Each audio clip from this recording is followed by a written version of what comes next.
When one is in the throes, the flush of new infatuation,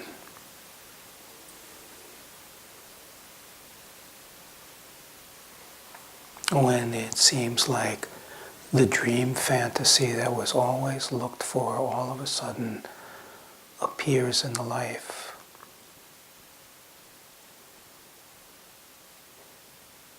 And there is a feeling of something that was always felt incomplete, that all of a sudden feels completed.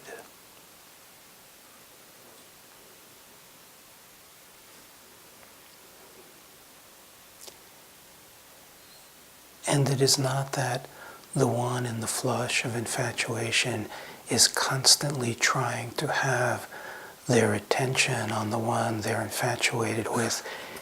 It's just automatic, as opposed to working to keep the attention there. It is impossible for the attention to move from there.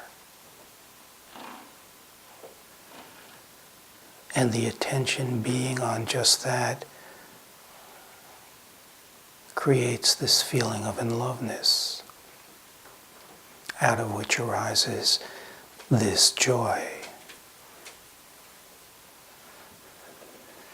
In the egoic play of the world, this is usually very, very short-lived, because it is the response of your mind's story of what it believes to be the answer to what has been missing, but it is in the fantasy realm, because the play of ego is always deal-making. It is impossible for egoic movement, for a movement to arise out of separation that is pure. It is always a bargain. This is offered, so then I get this on the return. If the return is not there, very quickly the offer is shut down. But in the very early stages, when it looks like the peace that was in place in coming into this play that caused the armoring has been recreated out of the fantasy of what was wished for instead of what was received, everything relaxes. And in that relaxation, there is a taste. And the taste is called falling in love. And the mind projects it onto an object until the object creates disappointment. What is not possible to see at that time is that the feeling that arises is internal. The object, the mind's interpretation of the object may be the stimulus, but the feeling does not come from the external object, it arises within you.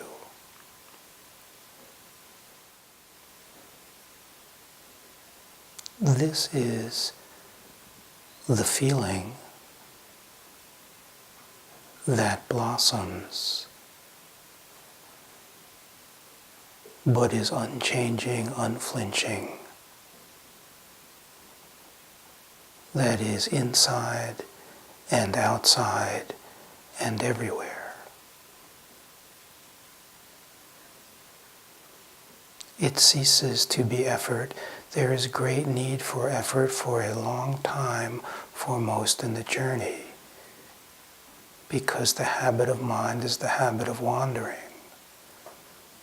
If the mind is totally busy wandering, it is impossible to keep the attention on what is still. It is impossible to receive the grace when the attention is busy distracting.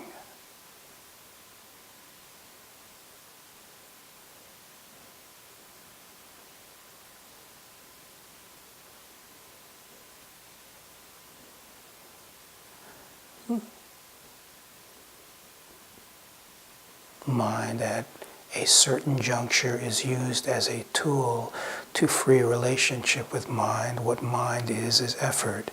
So it is using effort to free the habit of effort.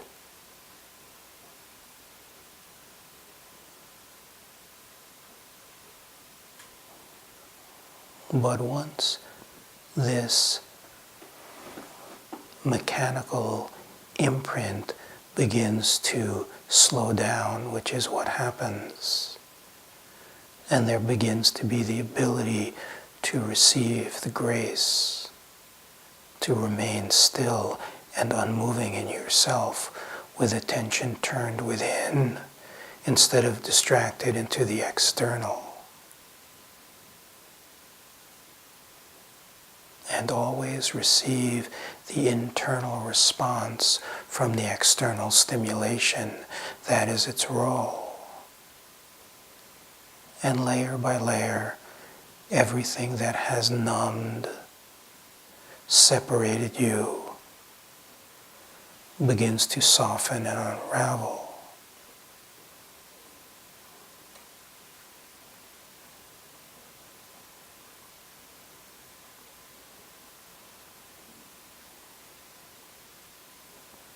And when the separating factors, when the veil is so thin,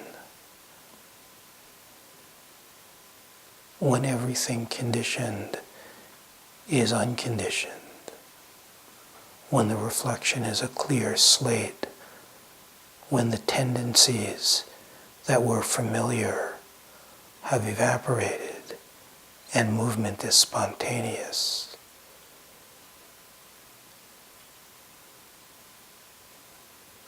what is rediscovered is the state of infatuation, except it is not infatuation.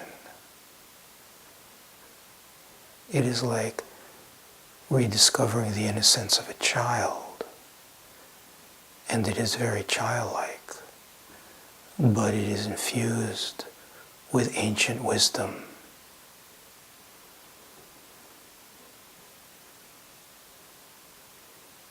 It is more mature than time and more childlike than an infant.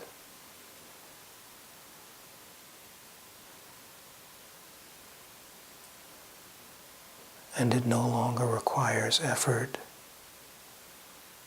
It is just like early infatuation. It is impossible to remove yourself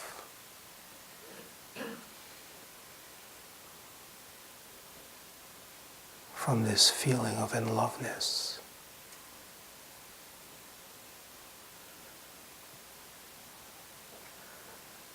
And it is in love with the divine, and yet it is inside.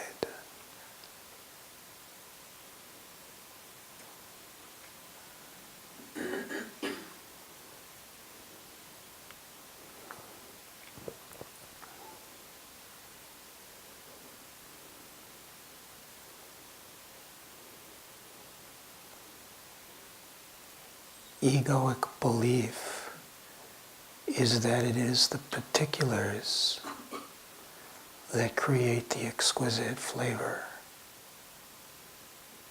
that something will be lost if the particulars begin to melt into the ethers.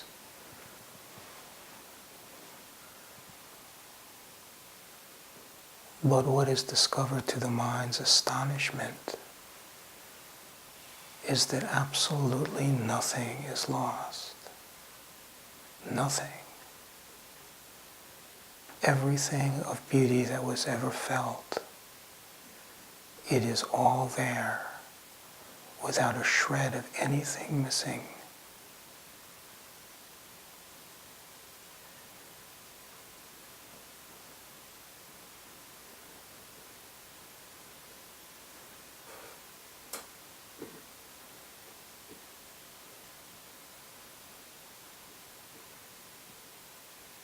except the boxing. There is no longer a container. There is no longer the container of time. There is no longer the container of location. There is no longer the container of form.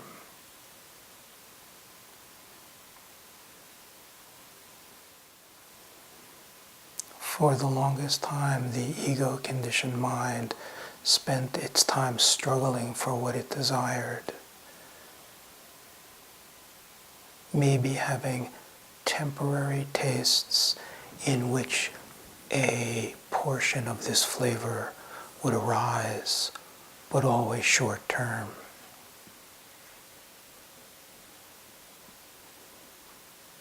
Eventually, in the frustration and in the wearing down process, this desire system begins humbling.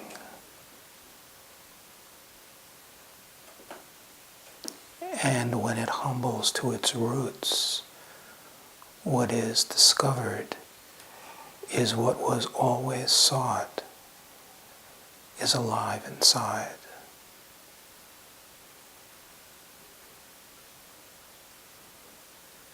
It is the same relationship that was sought. It is not that it was different.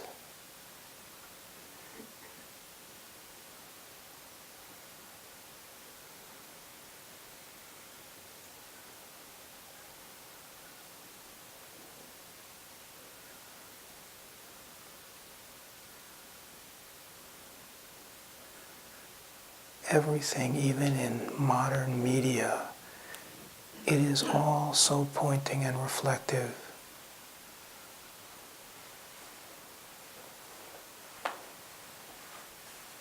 Whether it was conscious or unconscious, it is all being infused. Like the Wizard of Oz. You know, Dorothy in the Wizard of Oz had to face all of her fears on this incredibly arduous task, looking for the road home, and the eventual discovery was it was always on her feet. There never was the need to travel anywhere. It was there all along.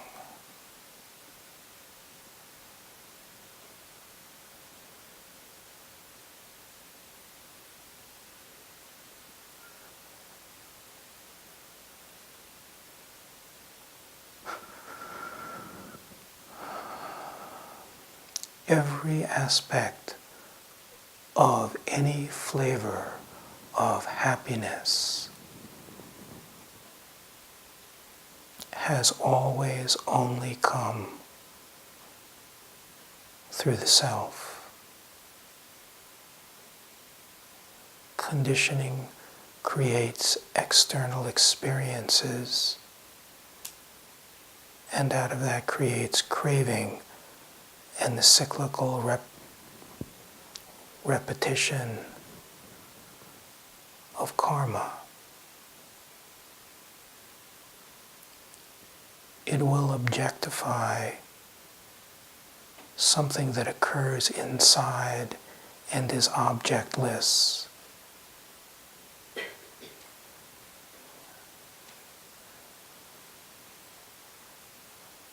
But instead of going after what the conditioning is conditioned to go after, when there is the humble willingness to stop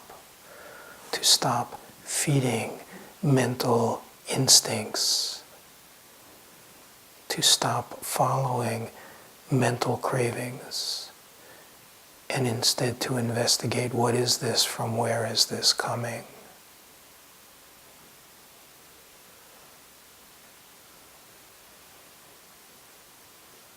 Remaining still, letting go of conditioned habits of control, the attempt to overpower,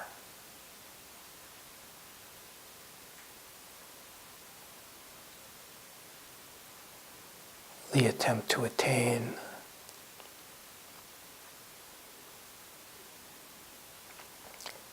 And just to receive the grace.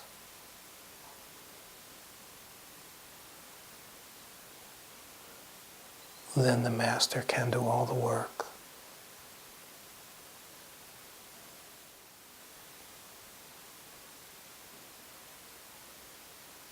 So long as there is even a shred of relationship with attempting for me, attainment for me,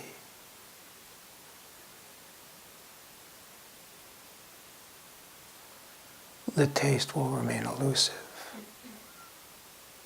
But the thinner that veil becomes, the more frequent there is the visiting. And the more the visiting, the more magnetic the pull. Magnetic.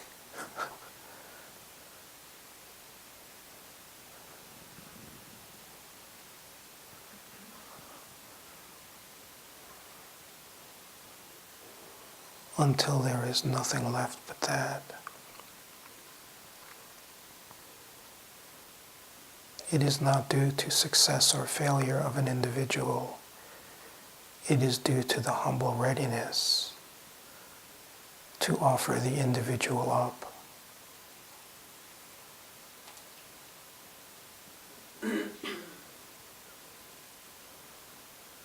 Not out of obligation, not out of an attempt to attain, but out of the love for reality.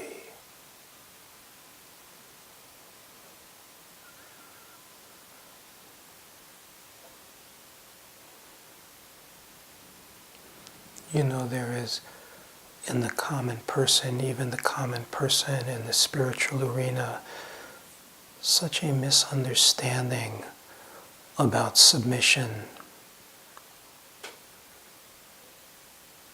When submission is experienced as a giving up of power, that has nothing to do with submission.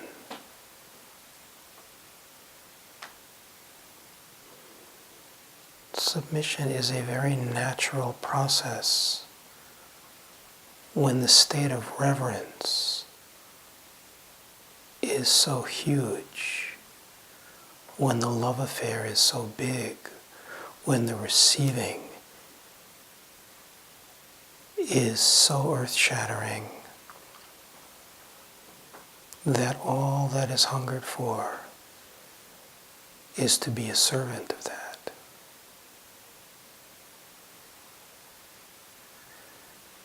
And the very notion of that, in and of itself, brings forth this profound love and joy.